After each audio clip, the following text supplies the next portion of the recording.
Hello, everybody, and welcome to another edition of the Green Room Podcast. I'm Matthew Brune, and joining me once again is Colin Mitchell. Colin, it happened again. It Yeah, happened again. I don't. That was what a roller coaster of emotions. I almost would rather they just lost by 30. No, don't say that. I Don't say know, that, I know. Colin, That's just because instant. we've lived that. Hey, that's just instant reaction to me. Okay, that's just instant reaction to me because I thought 47 seconds. This is locked in. There's no shot that this happens. Then I thought Macklin scored with my haziness of wanting them to win. Listen, 45-42. If you were to tell me that that's what the score was before the game, all right, would have been fine with it. Would have been like great. They put up a good fight, but just the way it happened, the comeback. Chandler Rogers throws that pass. They at 47 seconds. You go, there's no way that Seth Hennigan and Memphis can win this game with how the defense played the last few drives. And then boom, some guy named Tank Luckett Yep. just lets the dude catch a ball instead of doing pass interference. But that's okay. Listen, they haven't been here before. So again, I'll give a pass. Yeah, Tariq Luckett. Tariq, that's what it was. I mean, no, they called him Tank on the broadcast. I assume that's his nickname. Mm. Transfer. I'm assuming he's a preferred walk-on. Someone please correct me if I'm wrong, but he was not in the transfer portal class that all of the outlets reported. So maybe he was just under the radar. But regardless, yeah. But this game is not about him. This game is not about him.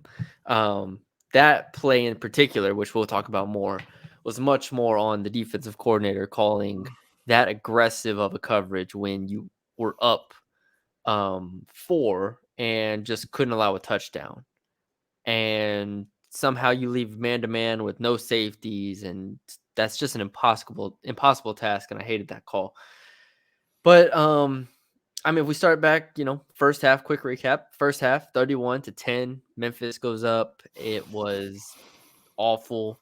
Memphis just ran the ball for 1 billion yards, 8.8 yards per carry in the first half, 10.2 yards per play in total. The defense had no answers. It was abysmal, really abysmal showing. The offense actually moved the ball fairly well, but I think it had 222 yards in the first half, but only 10 points. Second half starts, the defense, I contend the defense, got a little lucky in the second half. Memphis had 3 drops that basically saved North Texas and gave North Texas a shot. And the offense, for the most part, was excellent. I think Chandler Rogers did what he's done the entire year. I mean, if there's like I said, if there's a better quarterback in the American, I've yet to see him. And that's just phenomenal. Chandler Rogers, 32 of 49, 411 passing yards, 5 touchdowns, and that's with so much on his plate. Just an incredible job bringing this team back. The receivers had a great game, like we mentioned.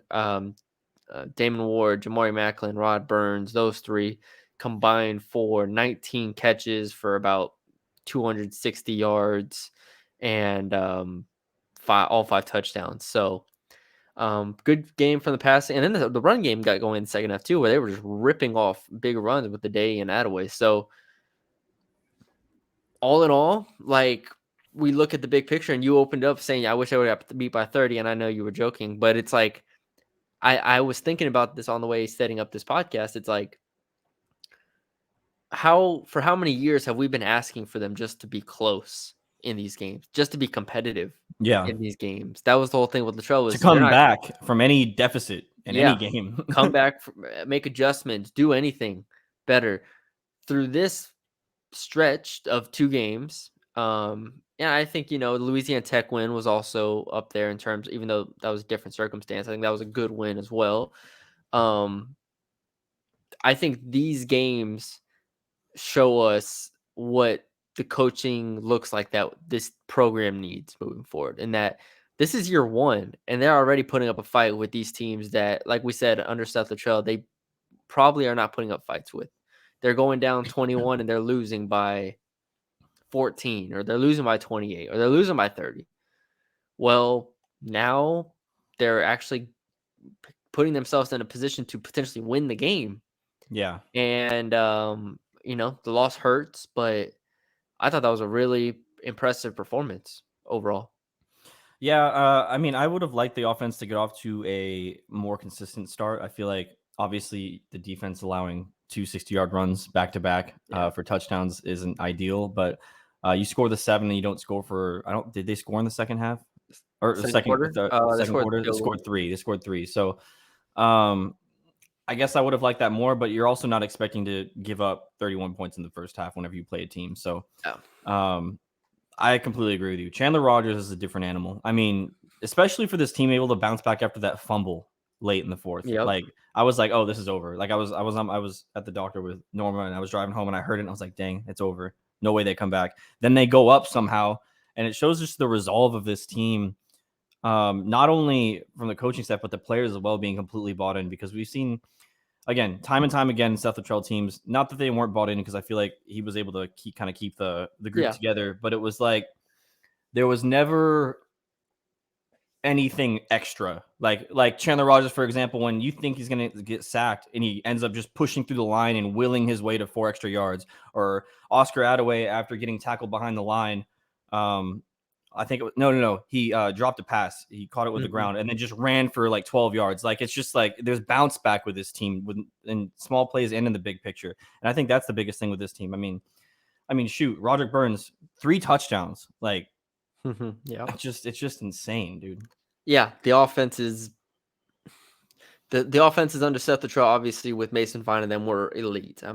But this offense, when you consider the fact that it was thrown together, Chandler Rogers didn't even start the first game of the season, first 2 games of the season. Yeah. Receiver room loses Jair Shorter right before the year, basically, or over the summer, and you go into it saying, "All right, we just kind of have to piece this together," and they're still putting up 40 points a game, basically, in the American. And every single game there, I mean, Navy was what, 24, Tulane was 28, this game was 42. Go back to La Tech, whatever. This offense to me is shown tangible growth, and this Yeah. offense, I think, is a product of Eric Morris, and that is Completely agree. incredibly, incredibly encouraging because you're gonna have chances in games like Yeah. these when you have an offense like this. To go back to your point of the start of the game, I don't know what to make of it. The defense still is not up to par. Let's Don't that's being nice. This defense is really, really bad to start games. Like No, no, awful to no. To start start games. games, they're awful. Yeah. I just meant in total, in big picture wise, they're not up to par. I mean, like I said, if Memphis completes that pass in the end zone for a touchdown, or if they complete that fourth down pass that went through the guy's hands, I mean, you know, we might not be even talking about this as Right. a close game, or at least a 3-point game. But you put yourself in position, you get some stops, and that's kind of the game you play. I don't know what the answer is for this defense because I think they show flashes. I just don't think they have the personnel personally. Like I Yeah. said, the call on the touchdown Memphis had to win the game, I thought was awful. And there's no reason to be that aggressive. There's no reason not to have guys safety standing on the end zone line to not give Right. that up. You at least want to make them bleed more clock with under 20 seconds left. Try to get it down to one play. Yeah. So that's really my problem. I think they've made some progress overall, but they're not consistent because they're not good enough. They're not talented enough. They're playing a lot of young guys. They're playing guys who were not even in the depth chart going into the year. But I don't know. What do you think? I mean, it's just to me, it's just insane how bad this team is in the run defense. I mean, like get rid of the 60-yard runs. It's just like 8 yards, 6 yards, 7 yards. I mean, how many yards rushing do they average? 15 yards a rush. Oh, sorry, that's receiving. My fault. My Oh, fault. My hold on, fault. hold on. Well, My the fault. starting running back averaged He averaged, 9.9. yeah, he averaged basically 10 yards a carry. If you get rid of Seth Hennigan, it's probably 7.5 or something like that. Right Here, now sack it's adjusted, it's 7. 7. Yeah, 7 yards a carry is just not. That's just not going to win you a game. It's just not. And then when you have to focus so much on the run, that's when the secondary gets exposed. And we kind of saw that in the, I believe the start of the fourth quarter, or was it the second quarter, where then Seth Hennigan started throwing the ball. He threw the ball like 3 times, and it was for like 20-yard gains, 15-yard gains every time. Yeah. I mean, there's nothing this defense does really well. I did like Javen Anderson though, the safety. I thought he was everywhere. He made some big plays. He made some Yeah. big plays. Linebackers, I didn't really particularly think were all that impressive. I mean, it's just the same old, right? Like we can keep talking about it, but it is what it is. 3-3-5 or 4-man front, whatever you want to do. It's nothing much is going to change here. Yeah.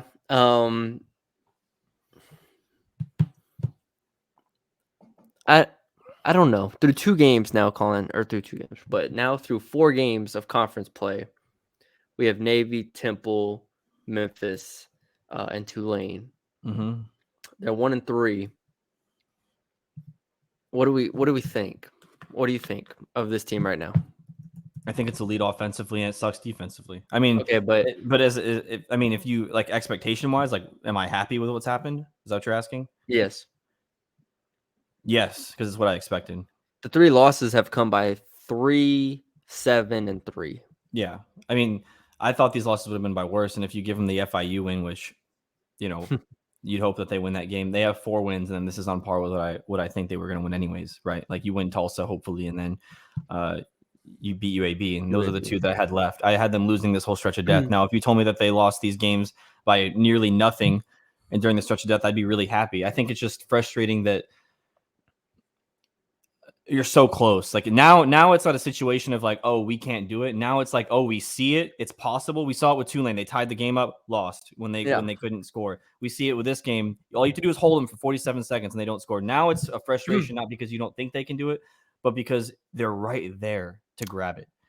Yes, but this is what I said going into the year: is Eric Morris was not hired was not hired to win games in 2023. Right.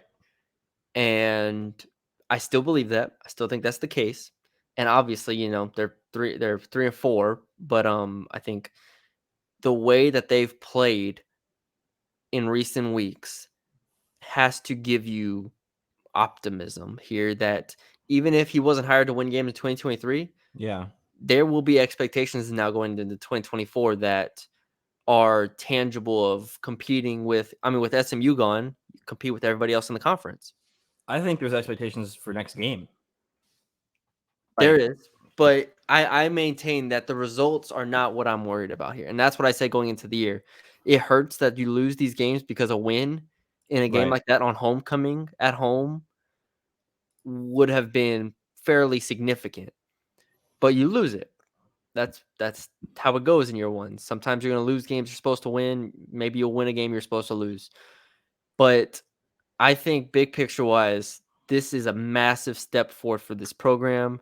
To be competitive against Tulane, to be competitive against Memphis, 2 teams that, like I said, going in are probably top 50 teams in the country. I mean, Tulane definitely is, and then Memphis is in that realm as well. So you're putting yourself in those conversations to where going into next year, you might end this season 5-7.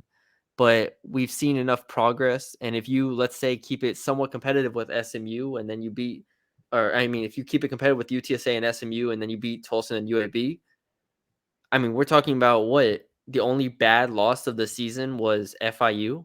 Cal, FIU and Cal, which I don't even count the Cal game. I don't count the Cal game. But yes, those, like the first 2 games where you didn't start Chandler Rogers, were the 2 bad losses. Everything else this year has shown significant progress, significant step forward, and I think a very, very bright future, especially on the offensive side of the ball. So I, be frustrated at the loss, all that stuff. But also, did I say 3 and 4? I meant 3 and 5 on the season. Be mad at the loss, yes. Be mad at Capone, sure. But this was another step forward, because going into the game, sorry to ramble, but going into the game, I was concerned with how are they going to emotionally get back up after losing that Tulane game. Yeah. And now you lose this game in this fashion. That's another gut punch. How many times is this team going to get up off the mat? Now you have UTSA next week at home. It's going to be very interesting to watch this team through the rest of the year, because these 2 games have raised expectations significantly. I mean, I completely agree. And going to UTSA, I think that has to be a game where you look at it and you go, okay, UTSA, although they're still really good, is I would say a tier below Memphis and Tulane. And Mhm. you're now fighting a fighter in your same weight class. Yeah. And I think that has to be something where we can see where it doesn't have to be a 21-point comeback or 24-point comeback against the UTSA team.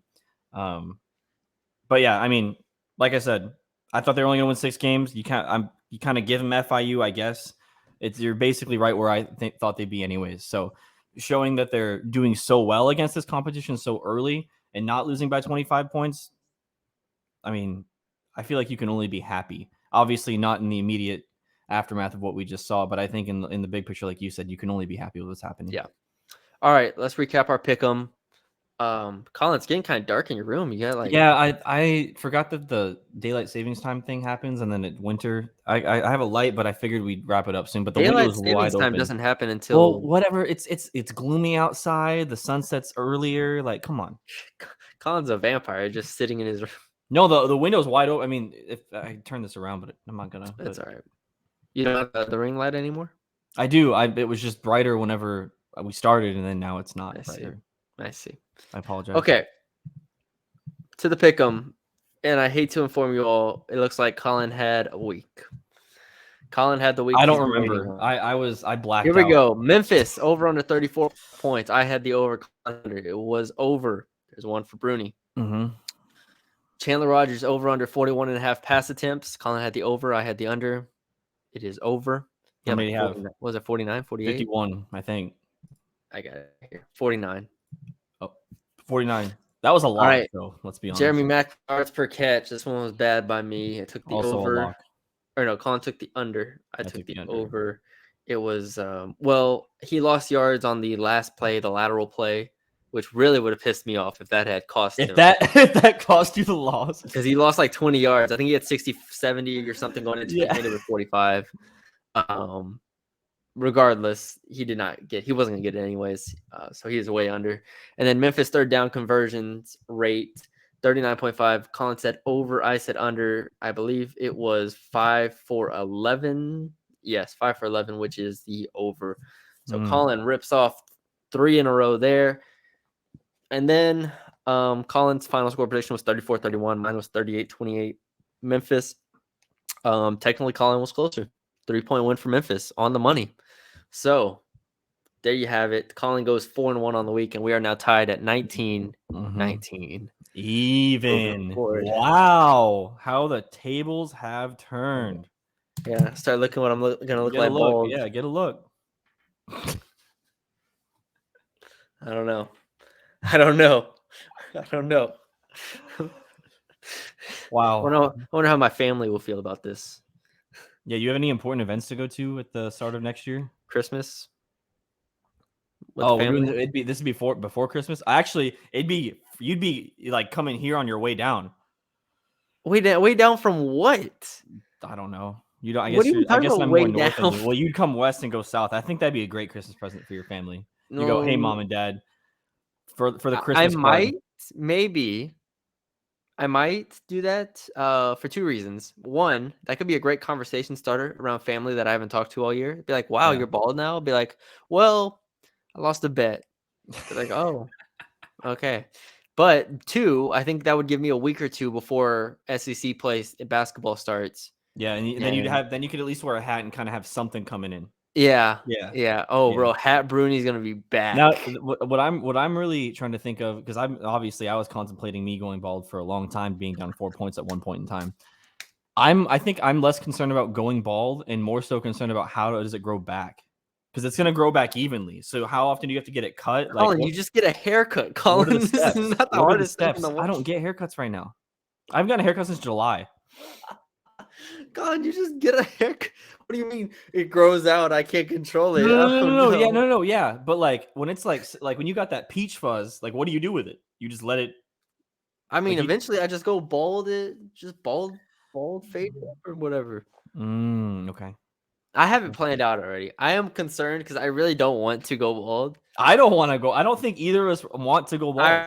I actually was kind of upset when the game ended and I saw it was 4-1. I was like, Would you rather hot chip at this point or go bald? Like, Dude, I can't eat that hot chip again. but I'll you would die. rather eat. But you'd rather eat the I'll hot chip. die. But you'd rather eat the hot chip again.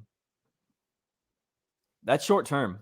That's like 2 hours of your life. No, where it you was all hate day. yourself.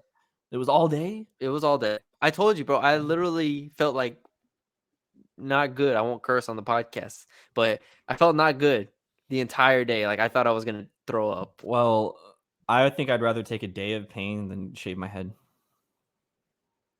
I mean, if you want to get the hot chip and Oh do it, no! I mean, it's Go- decided it's bald. go ahead. You We can need to get make the sure. hot chip. We need to make sure the stakes The are the thing is, same. I also feel like you are tougher than me, and you can do the hot chip somehow. Even though you don't even like spicy foods. I eat tons of spicy foods. You don't need no spicy food. Mike, the taco season I make has ghost pepper in it. You don't need no spicy. Come on, Bruni. Come on. Well, also it's a new one this year. Remember, it's whatever. Didn't they ban them? I don't know. Did they ban them? Oh, they stopped production on them or something, right? Didn't they? Because some kid ate 10 of them and died. Yeah. 15.